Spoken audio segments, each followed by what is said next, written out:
What's up, everyone? Welcome back to another episode of I Can Do This All Day. I am Dan, the part-time Avenger. That is Mark, the resident Jedi.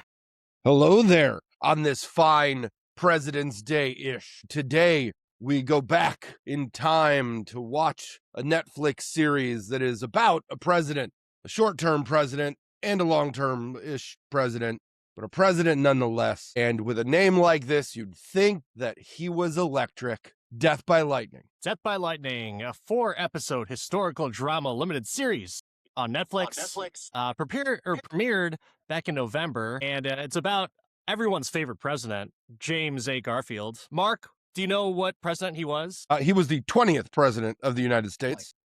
My God, you're a goddamn historical genius. Holy shit. Definitely 20th. Definitely 20th. 20, definitely 20. Definitely 20. This is also about is it the prologue? No, is that the last part? I don't know. Epilogue? Whatever the fuck it is. They also talk about Charles Guiteau. Do you know who Charles Guiteau was? I had no idea who Charles Guiteau was. How did you not know that he because nobody made a Got Milk ad about him. 20th president. Or he assassinated the 20th president. How did you not know? You know that he was the 20th president. I told you, because they never made a Got Milk ad about it. And Lin-Manuel Miranda did not make catchy hip-hop lyrics about it. So yeah, no. So I just thought before we go into this, the origin for me was the only Garfield that I was really familiar with was the Orange Cats. And the only Charles that I knew was the one that was in charge. So I don't really know anything about these two individuals, but here we are watching it. Do you know why we're actually watching this besides the fact that it's President's Day? Did we just think that it was going to be a good thing for President's Day, I Can Do This All Day podcast, 4 years going strong, let's fucking watch Death by Lightning. So when you look at this on paper, it looks like it might make sense for us, right? You got, when you look at the cast, you got Nick Offerman, you got Ron Swanson in the flesh, full mustache. I'm like, he can't not be funny in something. So let's go. Michael Shannon is, has his moments, and I think he's been in something Marvel at some point. And even Bradley Whitford is usually pretty funny. So I'm like, oh, this has to be like Drunk History. This has to be tongue in cheek, right? You don't star or co-star Nick Offerman and not use his hilarious funny chops. You don't do that. Who would do that? Who? Netflix. You never watched The Last of Us with Nick Offerman? I've never watched The Last of Us. No, okay. No. And I know that he got an Emmy for a dramatic performance as a guest star and stuff. Like, I get it. But I mean, maybe I just saw the mustache and was like, I'm eating tornadoes for everyone. I need all the bacon and eggs you have. I don't think you've heard me. I feel I mean a lot of bacon and eggs. Man. So can I see your permit? This is just a piece of paper that says I can do what I want. This cast. So yeah, all right. I just agreed to it because you had suggested it when you said Nick Offerman, and you said, I think you actually said, and I mean, how can this not be funny with Nick Offerman in it? And didn't know anything about this at all. So I figured, yeah, it might be like one of those Drunk History things. And I saw Michael Shannon, so I was like, all right, there's at least a Zod connection here that we could play off of. Shea Wiggum, I love Shea Wiggum. I mean, anything with him in it, he plays to expert level. And you for some goddamn reason do not respect Shea Wiggum. But Shea Wiggum also a not necessarily Marvel MCU tie, but he does have the Sony Marvel MCU or Sony Marvel tie with being Gwen Stacy's dad in the Spider-Verse movies. Bradley Whitford. Some may know him as a member of Aerosmith. That's not the Bradley Whitford we're talking about, but Bradley Whitford from Billy Madison fame. Fantastic comedic chops, if you will. And yeah, I was like all in, like, okay, this is gonna be funny. Great, let's watch it. We were wrong. And yeah, we were wrong because it wasn't funny. It wasn't bad, but like somewhere in the middle of episode 2 when they started getting deeper into Nick Offerman's character, Chester A. Arthur, I was like, well, I'm already 2 episodes in. I guess I should finish. Well, fun fact, Chester A. Arthur, isn't that the guy that created Chester's Fried Chicken? Fun history fact in case you didn't know. Chester A. Arthur created Chester's Fried Chicken. Google it. I mean, Google it. I hope so. And let's see, Bertha and Mary Scoville, did you know that they also created the level of hotness? Hence the Scoville units. There you go. Check it out. Google it.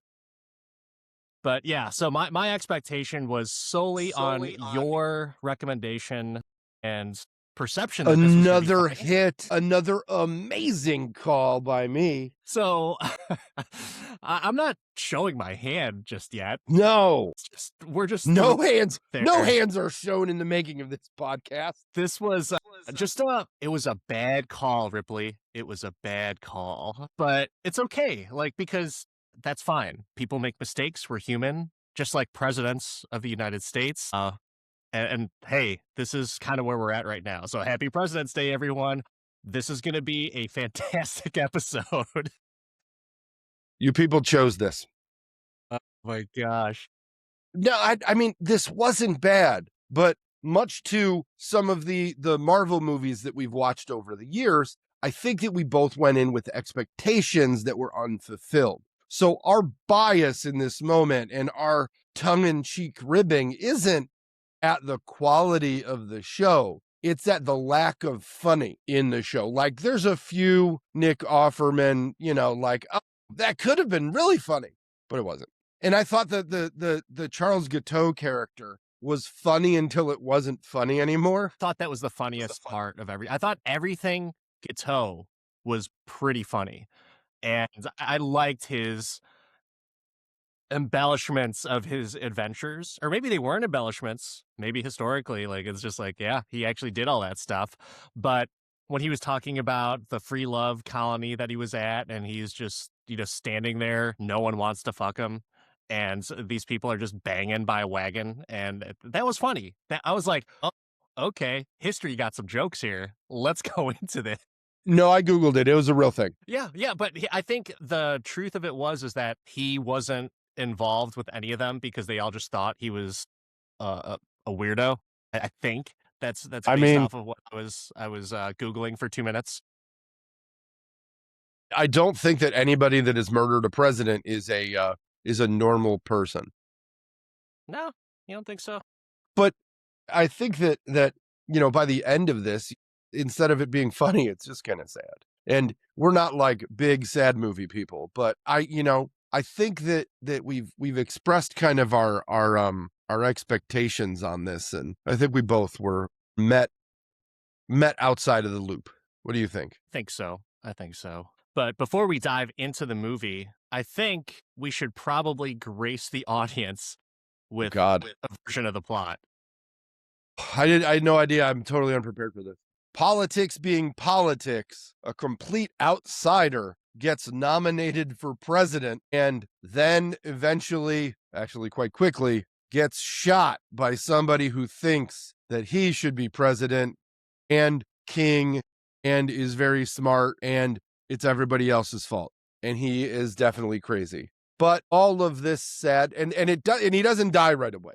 It is the longest space between assassination attempt and assassination success, all due to wonderful health care that is provided to the U.S. president. Can we get more of that here? Hey, easy.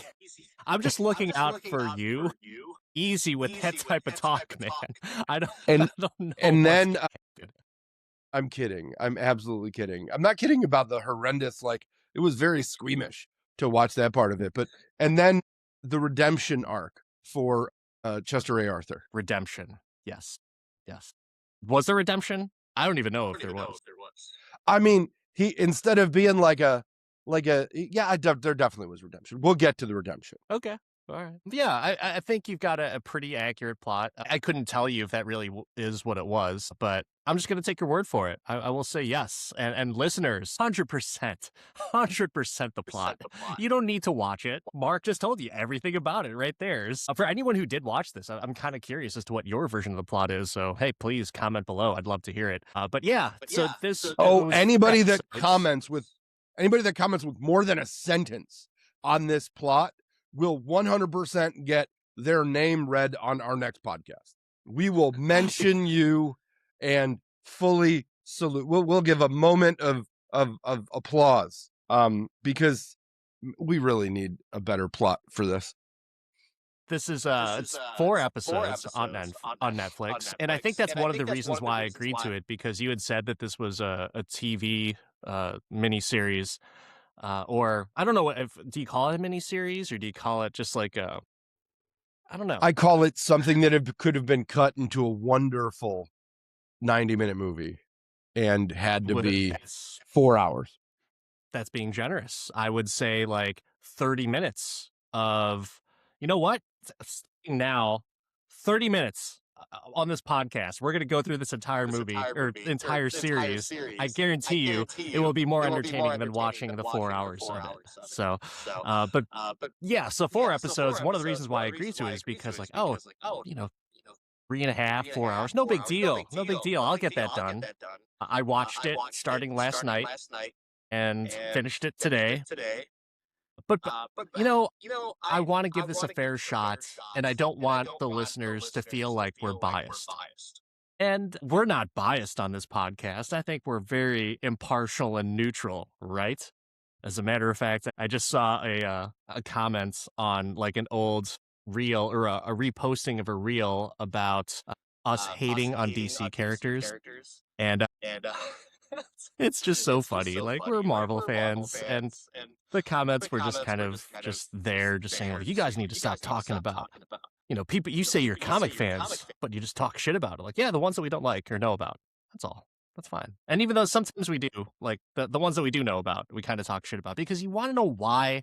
It's our goddamn American given right. And on this President's Day, we're going to express that right. And this is going to be fantastic. So before we go into it, I just kind of want to go into the rankings and the ratings for this. And based off of Rotten Tomatoes, the critics score 90, 91%. Very strong critical praise. And of course they would. Of course. Anything historic, I think critics are going to say, like, this was a just fantastic showing for Michael Shannon and everyone. So I'm assuming that one of those critics said that. Going into Metacritic, 80 out of 100. IMDb, 7.7 out of 10, which is pretty good, but not that high for an IMDb rating. I think that if you wanted to watch a historical drama, this is not a bad historical drama. But if you want to watch something funny and lighthearted, not the thing. Not it. Not the thing. So, James Garfield, everyone's favorite 20th president, played by Michael Shannon. I like Michael Shannon as an actor.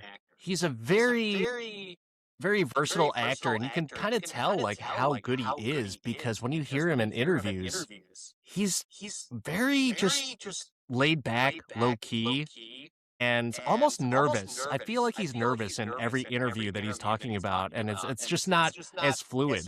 But he turns on the acting switch, and it's just Oscar nomination. You know, like that. I don't know if he's had any Oscar nominations, but I feel like it's just great performances, because his own regular personality is such a stark contrast. So I'm good with Michael Shannon. Matthew Macfadyen as Charles Guiteau, everyone's favorite assassin. Great. Dude, Matthew Macfadyen, I'm messing up the names this time, Mark, so I guess, sorry for taking your thunder there. But move. So good. I think he was really great in this. He plays that part perfectly. And yeah, I felt like those two performances were very, very strong. And Bradley Whitford, not the Aerosmith drummer, but the Billy Madison evil guy. Yeah, another one, another really good one. So I'm happy with the cast. I think that's very, very good for them to round out a historical drama, not a comedy. And then it's kind of nice to have those characters played by those actors. I think that this reminds me of how movies used to be in like the early 90s, late 80s, where you could get an ensemble of good actors who aren't like marquee toppers and have a good, solid movie or a good, solid show. And I think that that's what this was. I mean, the ensemble, to your point, is quality, and none of their performances were like, I don't want that, or God, Solid. you're just Solid. terrible. Yeah. Solid all around. Again, for a historical drama, the only thing that separated this from Lincoln to me was the very dim lighting and Daniel Day-Lewis. Do you feel like Daniel Day-Lewis was just missing from here? Like he should have been in this, and he shouldn't have been any of those characters. He should have been the bullet that shot. I'm getting you. He would have just played the shit out of that. I think it would have been funny to bring Daniel Day-Lewis as the doctor at the end. Oh no, you were shot. I'll find that bullet. Oh, who is the only? Yeah, I don't want to be the only assassinated president anymore. Can I tell you a confession right now? Yes, these are your confessions. I don't know anyone else in the cast besides Shea Wiggum, Bradley Whitford, Offerman, Michael Shannon, and Matthew McFadden. I don't know anyone else. Not by name. There are a few people that look familiar in it. There was I for the longest time thought that oh God, who's the guy that was in Anaconda? Ice Cube. I mean, no. Yeah, I missed him in this movie. I didn't see him. He was in Anaconda and he was in Saving Silverman. No, Steve Zahn. I thought Steve Zahn was in this movie for a minute. Okay. But it wasn't Steve Zahn. He was. He was the guy that was bagging the chick by the wagon. That's who it was. Steve Zahn. But like, you know what I mean, right? Is that Shea Wiggum that looks exactly like him? Kind of, sort of. Not really, but yeah. I mean, I know who I'm a big Shea Wiggum fan, and I could see that. I could see why you might think that that white man looks like the other white man. So no, dude, come on. Like, somebody needs to get in the editing booth and put a side-by-side up of Shea Wiggum and Steve Zahn, and it's pretty crazy. And that's another reason, like, I saw Offerman on the top letter, and then I saw the preview on Netflix, and I was like, oh, and Steve Zahn's in it too? This has to be funny. Not Steve Zahn. Oh my gosh. Not Steve. My wife watched it with me, and she was like, wait, that's not Steve Zahn? And I was like, son of a bitch. Under all of that old-timey beard chops makeup, I thought that was Steve Zahn. It wasn't. Damn it. I can't believe it wasn't. I came off Anaconda thinking I'm doing a double Steve Zahn for 2026, and no. And not. Would that have made this, if Steve Zahn played the Shea Wiggum role, would it have made this movie better? Might say yes. I might say yes. But I'm not going to say yes until I give my opinion at the end. So let's just talk about some bright spots. What are some of the bright spots for you in this series? It was nice to see, in retrospect, it was nice to see Nick Offerman get out from under the mustache hilarity to like actually have heart to you still had heart, but it was, still serious. I still was waiting for a meat tornado to show up though. I was fucking waiting. And again, like, to your point, it was a movie that didn't have a giant name cast, but it was still like, there was no bad. I didn't think there was like an actor where I was like, oh God, why didn't they cut this? 4 episodes. They could have cut this one person. What about you? Any bright spots for you? The small glimmers of humor from Matthew McFadden. I just feel like he did such a great job as being a attention-seeking man whore, if you will. And I respect the fact that I don't know how accurate this is. Like I didn't, how there's always those things on YouTube. You see like facts versus fiction on this. Like I didn't want to do that for this because I don't was gonna say, does it matter? Does And it matter? why I don't care is because I wasn't alive at that time. And I appreciate the fact that they are educating people on what may have happened from historical accounts of this. But I just didn't care. I'm not I don't know. Are there any fans out there of the 20th president and any Garfield non-cartoon cat Garfield fans out there that are just like, man, Like I've been waiting for this joint. Like I you're talking can't about like wait. the guy from the Got Milk ad with that had the gun and the bullet, like the that guy. Like who's got the Just in bullet general, from Garfield? I'm super curious. Historians, I am not making fun of anyone's hobbies. Any other time I would do that, but this is not one of those times, surprisingly. And I am just thinking to myself of, as I'm watching this, is okay, who thought that this was a good idea? Once again, this is not a poor. Let me try and reword this. This is not a poor representation of an event like that. I don't think so. I think it's really great. It put in a lot of insight. So that's what I appreciated. It's just who's asking for it? You know, that's just like asking for a double deep fried Twinkie. Like, you don't need a deep fried at all. Who deep wouldn't fried want a double is- deep fried Twinkie? A double deep fried Twinkie is just awful. But I'm sure it tastes good, but no one's asking for it. You know, like that's what You have obviously never been to a state fair. I have. But have you ever seen a double deep fried one? No, because no one's On a asking for it. stick. On a stick. No one's ever asking for it. You know, I've got to think that this came about because they're like, a historical figure from history who was shot. We should do that. That worked really well for Hamilton. I mean, it works great for JFK when I was younger. I was fascinated with the Oliver Stone JFK movie. That movie. It's good. It's solid. And you're curious about that stuff. No You know, one it is curious about James A. Garfield until they saw, like, in the opening clip. I think that is the reason why they had that opening little paragraph is like, this is about two people that have been forgotten by American history.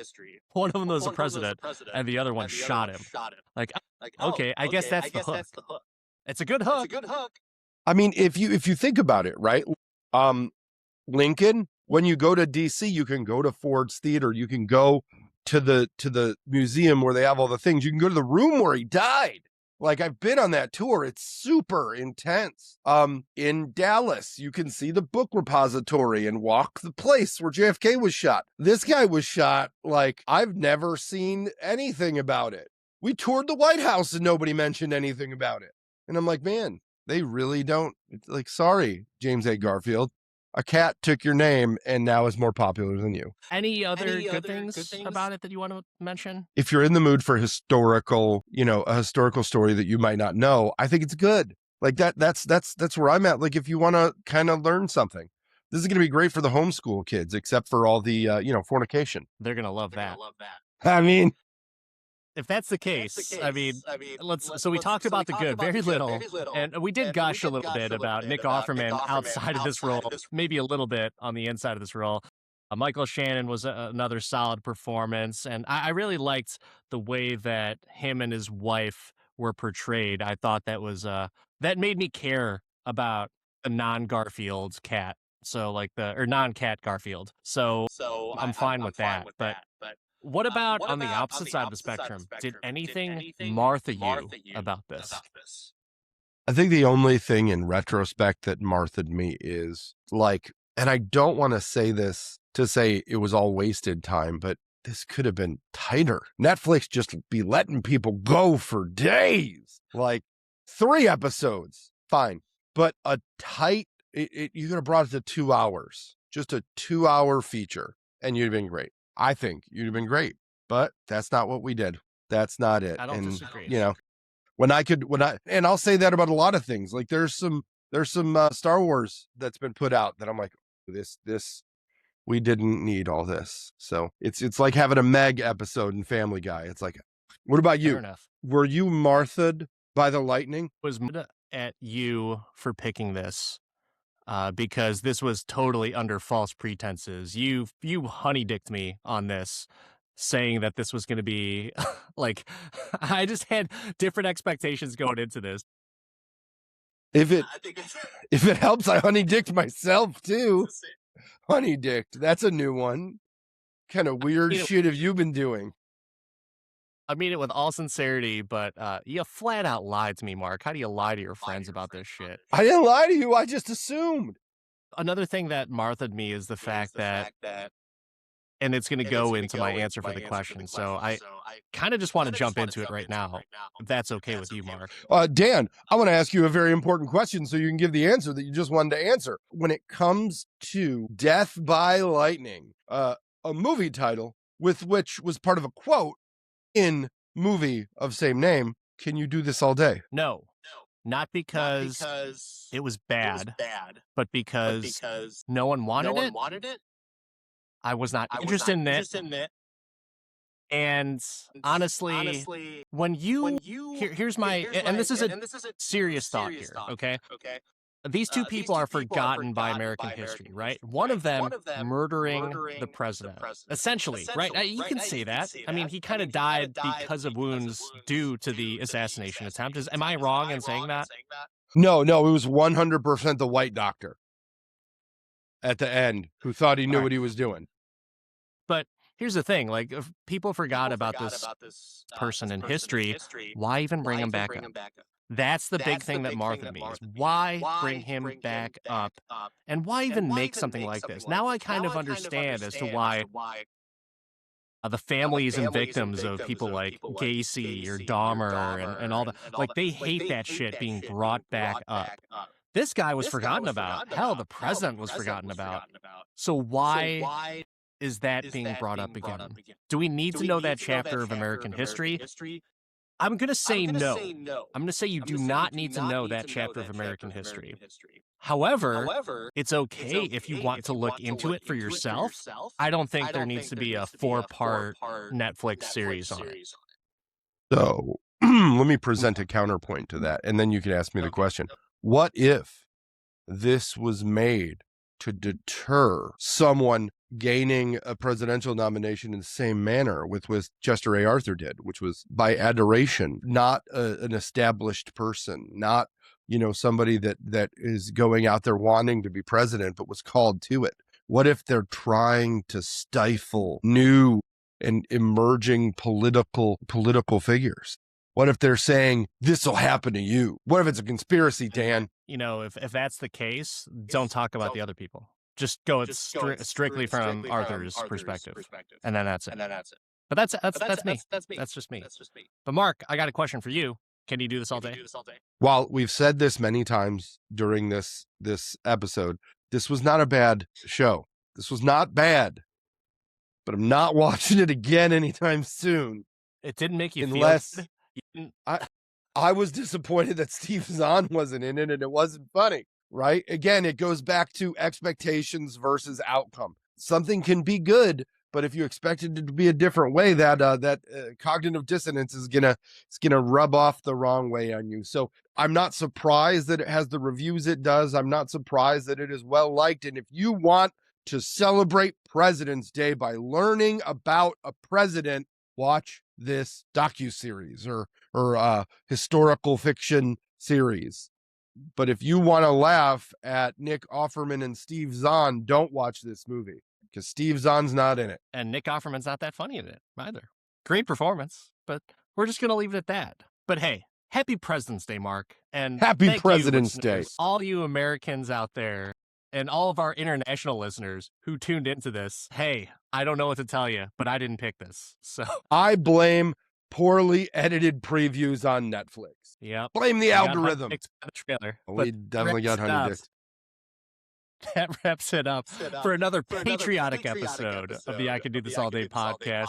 I'm Dan, the part-time Avenger. That is Mark, the resident Jedi. Hey, like, subscribe, Let us know what you thought about this movie and any other Lightning-based films. We will take your recommendations for what our next Lightning movie should be. But no historical fiction, please, or historical faction, or whatever the hell this was. This is enough. Steve Zahn should remake this. We'll see you next time, everyone. He's got the rights. He got them from the widow.